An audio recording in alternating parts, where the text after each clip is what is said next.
I was adding the final name to my wedding guest list when my phone lit up. Mom's name filled the screen. Maggie Ward. Her message was short. Your sister's wedding will be the family's priority. We won't make it to yours. No greeting, no explanation, just final. For a moment, I stared at it, waiting for another line. Maybe a joke, maybe something softer. Nothing came. The blinking cursor on my laptop felt like a heartbeat I could no longer hear. I typed back, "That's fine," then stared at those words long enough for my chest to ache. Fine was a lie I had practiced my whole life. The apartment was quiet except for the hum of the refrigerator. The invitation spreadsheet still glowed on the screen. 230 guests, names neatly alphabetized, each one chosen with care. I imagined erasing 2 more. Mom and Dad declined. The phone buzzed again. Another text. "Please don't make this harder, sweetheart. It's just logistics. You understand." I said the words aloud, whispering them into the empty room. Just logistics. That was her favorite excuse. She used it when she forgot my graduation, when she missed birthdays, when Sienna needed something urgent. My chest tightened. I didn't text back. A minute later, the screen lit again. Sienna Ward, my sister. "Hey, can you believe it? The vineyard we wanted opened up.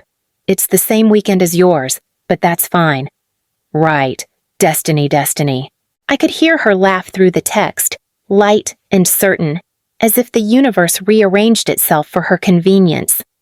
I called her. She answered on the first ring, her voice sugar-sweet. "Lena, isn't this wild? The same weekend the stars must really want us to celebrate together." Together, I asked. My voice sounded even to my own ears, though I felt something tearing underneath. "Well, not literally," she said quickly. "You're in San Francisco. We're in Charleston. It's not like people would have to choose." "They would, though," I said quietly. There was a pause. Then she laughed again. Lighter this time. "You've always been so reasonable." I knew you'd understand. Reasonable. That word again, the compliment that always meant you'll give in. When the call ended, I sat for a long time, watching the blue light of my phone fade. It was like a tide pulling out, taking something with it I hadn't realized I still cared about. The next message came from Dad. "Sweetheart, don't be upset. You know how your sister gets. If we don't go, she'll take it personally. You've always been the strong one." Strong. Another word for sacrifice. I placed the phone face down on the table and looked at the printed invitations stacked neatly beside the laptop. Cream envelopes, wax seals, gold lettering. I had imagined them on my parents' fridge, pinned with pride. Now I saw them unopened, tossed aside, while my family dressed for Sienna's day. The silence around me was thick, but beneath it, something small began to shift. It wasn't rage, not yet, just the quiet realization that, for once, I didn't want to be the one who understood.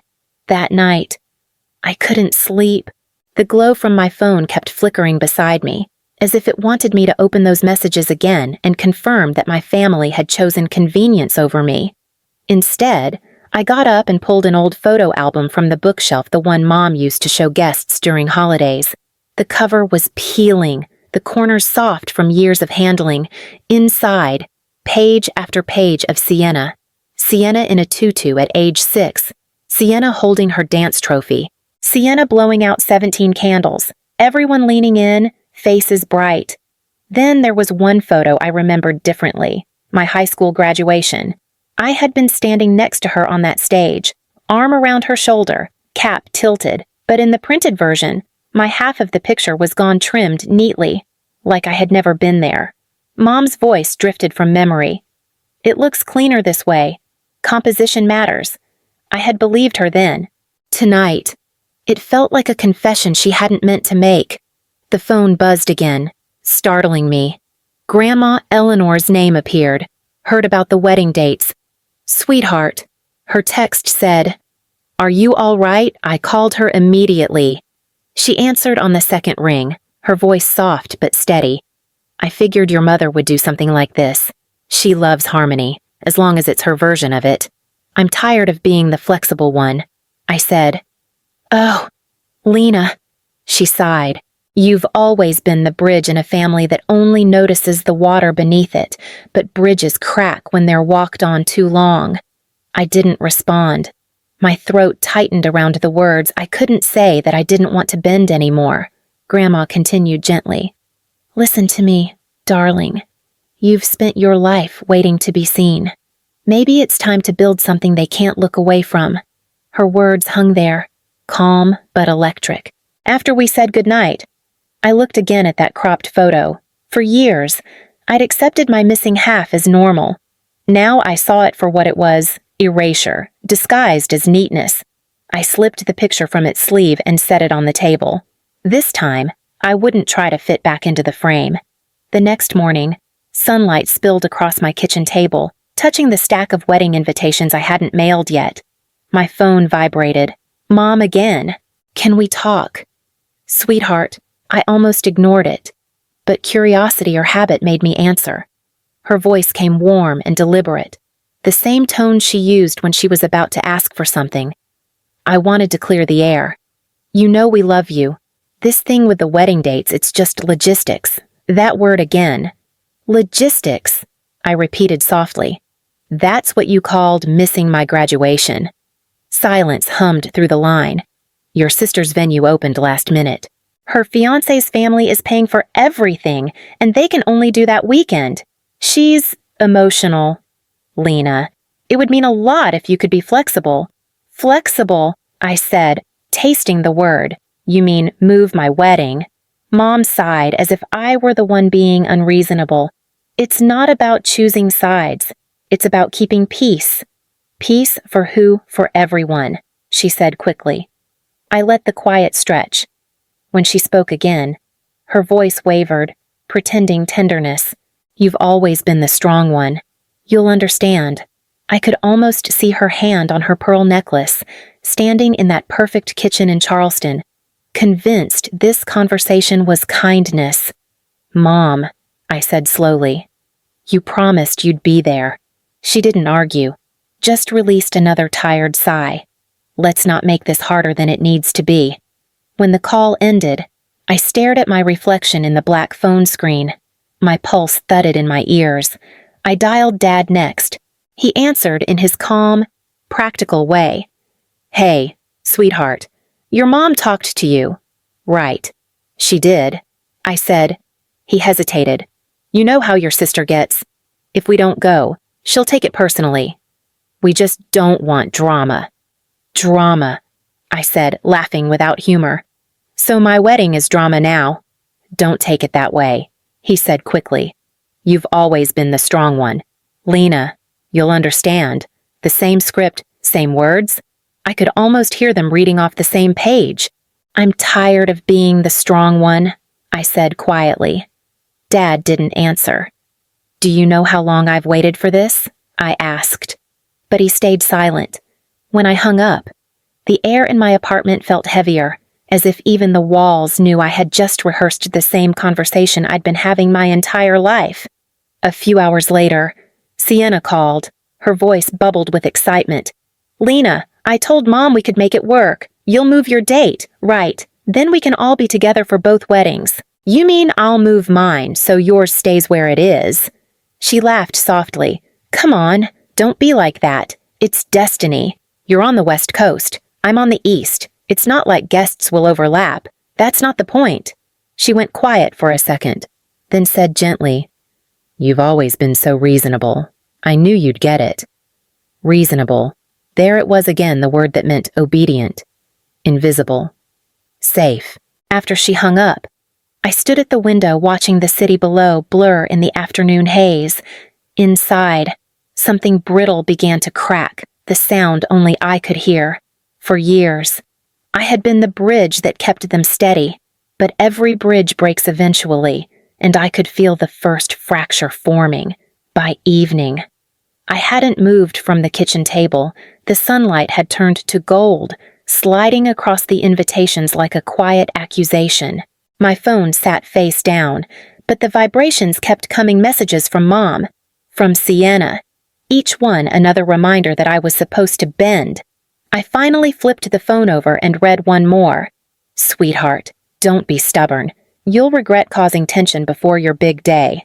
Let's keep this peaceful. Peace." They always wanted peace, as long as it meant silence from me. I typed and deleted a dozen replies. Then I stopped trying to explain myself to people who never wanted to hear me.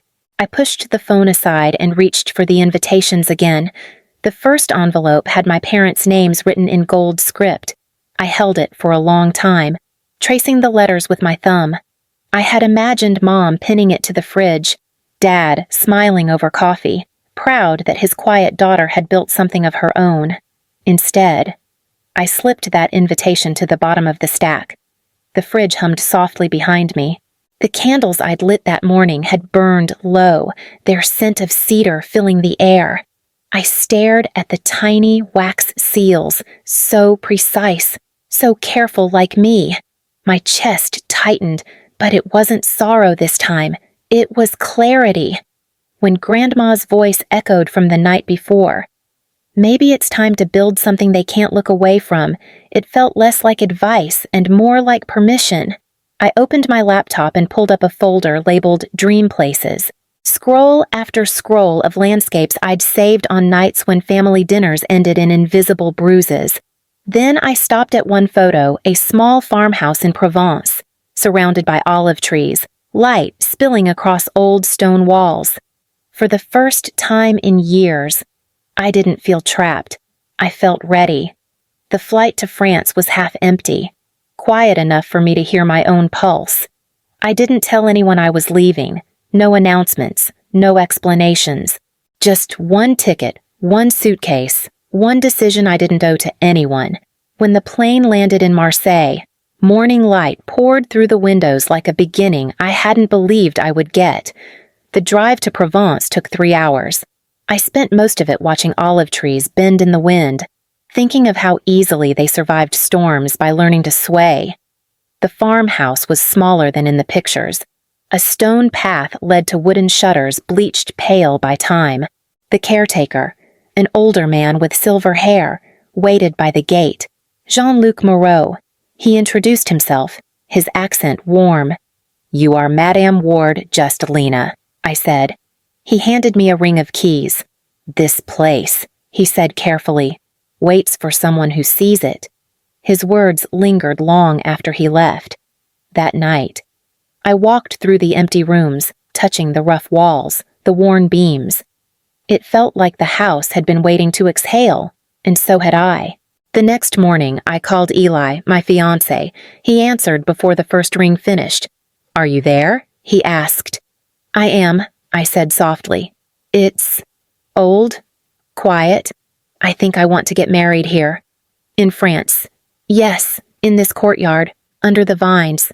No audience, no drama." He was silent for a few seconds. Then, "If this is what peace looks like for you, I'm in." I pressed the phone to my chest after we hung up. The stillness didn't feel empty anymore. It felt chosen. By the second week, I had builders repairing the terrace, painters sanding the shutters, neighbors stopping by with bread and advice. They called me La Dame Silencieuse, the quiet lady. I didn't correct them. Silence had always been my weakness. Now it was the ground I stood on. At night, I planned everything with pen and paper the table length, the guest list, the flowers. Every mark I made was a refusal to shrink. Somewhere between the sound of hammers and the rustle of olive branches, I realized what Grandma had meant. If they would not show up for me, I would build something they could never ignore. By the third week, the farmhouse smelled like new paint and rosemary. The long table I'd sketched on the flight was finally built, stretching beneath the vines just as I imagined. It should have felt lonely. But the silence had started to sound like company. I began writing new invitations, simple cream paper, sealed with lavender wax. No gold foil, no embossed initials, just names that meant something. The first was to Nora Bennett, my cousin. We hadn't spoken in months, not since she told me she couldn't stand the way Mom pretended our family was perfect. I sent it anyway. 2 days later, she called. Lena. Her voice cracked. I heard what happened. Aunt Maggie told everyone Sienna's wedding is the main event this year. I'm done pretending. Send me the details. Are you sure I asked quietly? I've been sure for a long time, she said. It's about time someone else was, too. When the call ended, I felt the first thread of belonging pull tight again. The second invitation was for Grandma Eleanor. I hesitated, remembering her shaking hands the last time she hugged me goodbye. Still, I wrote her name in careful strokes and mailed it that afternoon. Her reply came 3 days later, a short message written in her familiar looping script. I've missed enough real love in my life. I'll be in Provence, my dear. I read it twice before realizing I was smiling. That night, my phone buzzed again. A new group chat had formed the real guest list. Nora, Grandma, and a few old friends sent pictures of passports, suitcases, laughing emojis. Nora, we're coming. The real family always shows up. For the first time in years, the word family didn't sound like an obligation. It sounded like a promise. I closed my laptop and whispered to the empty room. That's enough. And for once, it was. The morning of the wedding came quiet and golden. I woke before dawn, the light just brushing the shutters. My dress hung on the door. Simple silk, no glitter, no lace, just something that felt like me. Jean-Luc knocked softly before stepping in. The tables are ready. Madam Ward, he said with a small smile. Everything waits for you. Thank you, I whispered. As I walked through the courtyard, the scent of lavender drifted in from the fields. The long table glowed beneath the vines. Grandma Eleanor sat near the front, holding a small olive branch.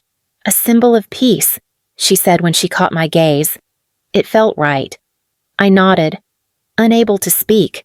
Guests began to gather. Nora, her husband, a few close friends, neighbors from the village. There was laughter, soft music from Eli's guitar as he tuned it under the archway. I caught his eye. He smiled and mouthed. Ready, I said. Across the ocean, in Charleston, another wedding was beginning. I imagined chandeliers, silk dresses, Sienna's laughter echoing through a hotel ballroom. I could see Mom adjusting her lavender gown, pretending not to notice the empty seats. Back in Provence, Grandma reached for my hand. Let them have their show, she said softly. You've got something real. When Eli began to play, the courtyard fell still.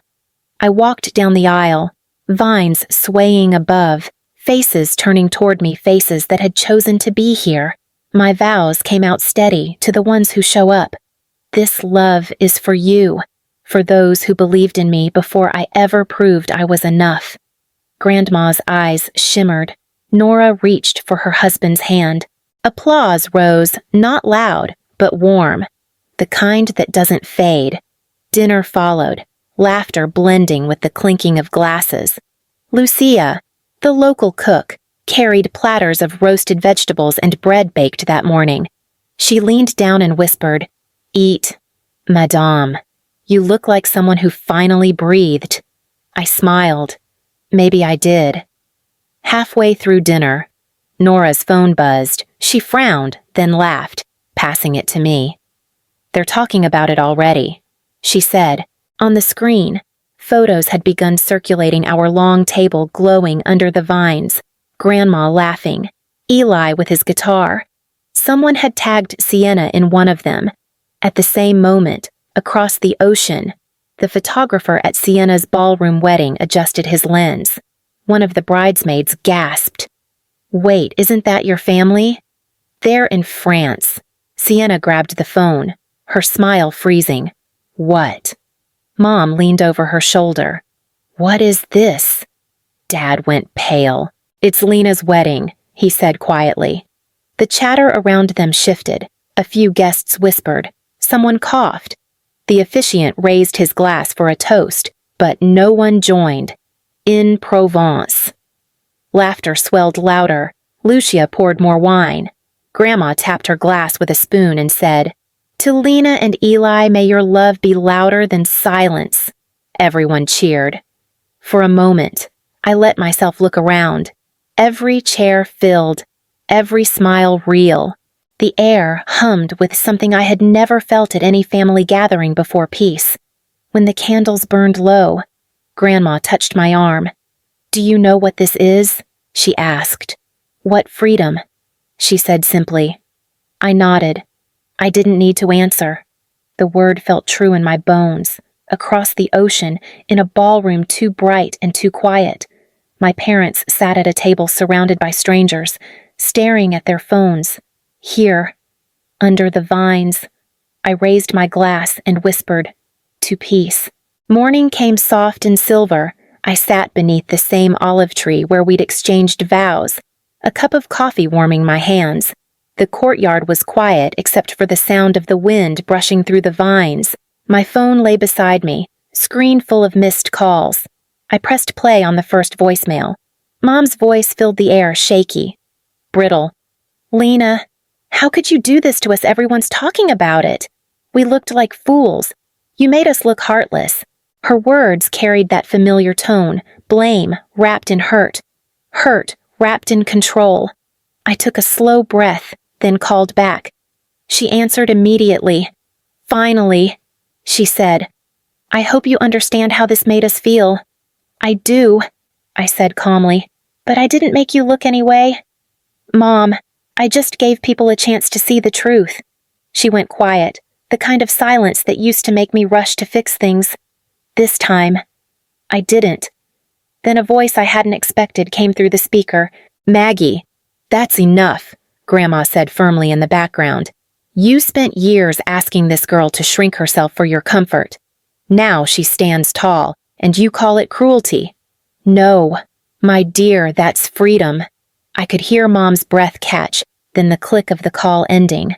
I set the phone down, my pulse steady for the first time in weeks. From the kitchen, Lucia appeared, wiping her hands on her apron. "Everything all right, Madame Ward?" I smiled faintly. "Better than all right." "It's finally quiet in all the right ways." Lucia nodded, understanding more than I said. "Then eat," she whispered. "You've earned peace." The day after the call, the house was quieter than ever. The workers had gone. The laughter and music were memories still hanging in the air. I walked through the courtyard, barefoot, the morning cool against the stones. The long table stood empty now, scattered with dried petals and a few half-burned candles. Jean-Luc appeared at the doorway, hat in hand. "You will be leaving soon. In a few days," I said, but not before I finished something. He smiled politely, as if he knew not to ask. When he left, I carried one of the wooden chairs to the end of the table, the seat that had stayed empty through the whole evening. I tied a strip of olive green ribbon around its back, my hands steady. Eli came out from inside, his sleeves rolled, coffee in hand. "What's that for?" "For the girl who once waited to be chosen," I said softly. He set the cup down and came closer. "She doesn't have to wait anymore." "No," I said, "but she deserves a seat anyway." He nodded, his eyes warm, then walked back inside to give me space. I sat in the chair beside it, watching the vines sway in the wind. The ribbon fluttered, a quiet movement that felt like breathing. Somewhere in the distance, church bells rang, slow and steady. Grandma's voice from the night before echoed in my mind. "No, my dear, that's freedom." I whispered it aloud, testing the weight of the word. Freedom. It didn't sound grand. It sounded gentle, lived in, like the air after a storm.